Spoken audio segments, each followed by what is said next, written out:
Nimesema ya kwamba katika kitabu cha Wakorintho wa kwanza 12 na mstari wake wa 14, ukiangalia mahala pale utaona ya kwamba sisi wote ni viungo ambazo tunafanya kazi katika mwili mmoja. Na nikasema ya kwamba miguu yasiwe na kiburi kwa sababu inatembea. Mikono isijivune kwa sababu inashika na inafanya kazi. Masikio yasijigambe kwa sababu yanasikia. Hata macho yasijigambe kwa sababu yanaona. Ile kazi ambayo mikono inafanya, macho haitafanya. Ile kazi ambayo miguu inafanya na masikio haitafanya. Sisi wote ni viungo ambavyo tunafanya kazi katika mwili moja. Na sisi wote tukishikamana tunafanya mwili kufanya kazi ambayo inafaa.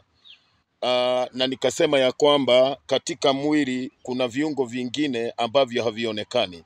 Na nikasema ya kwamba kuna figo, kuna maini, kuna matumbo na viungo vingine vingi viko ndani ya mwili na hazionekani, lakini ni za maana.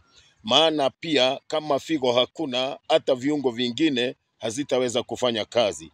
Kama maini hakuna na kama matumbo hakuna, hata viungo vingine vyote havitakuwa na uwezo wa kusaidia mwili wa kufanya kazi. Kila mmoja wetu ni kiungo katika mwili wa Kristo.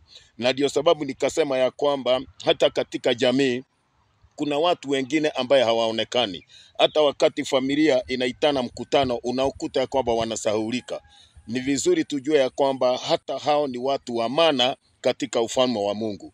Kanisani kuna watu wengine ambaye hawaonekani na hawatabuliwi. Hata kama hawaonekani, hata kama wao ni maini, hata kama wao ni matumbo, hata kama wao ni figo, bado ni wa maana pale kanisani.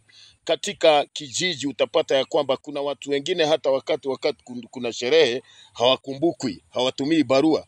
Lakini ni vizuri kusema ya kwamba hata hao watu ambaye hata kijijini hawaonekani, hawatabuliwi, hawaheshimiwi, ni watu wa maana. Kila mmoja ni wa maana katika ufalme wa Mungu.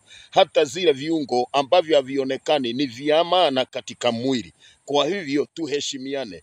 Kila kiungo kiheshimu kingine. Maana bila wewe sitaweza na bila mimi hautaweza. Ninakuhitaji na unanihitaji. Wewe ni kiungo katika mwili wa Kristo, mimi ni kiungo katika mwili wa Kristo. Sisi wote tuheshimiane, tukamilishe kazi ya Bwana. God bless you in Jesus' name.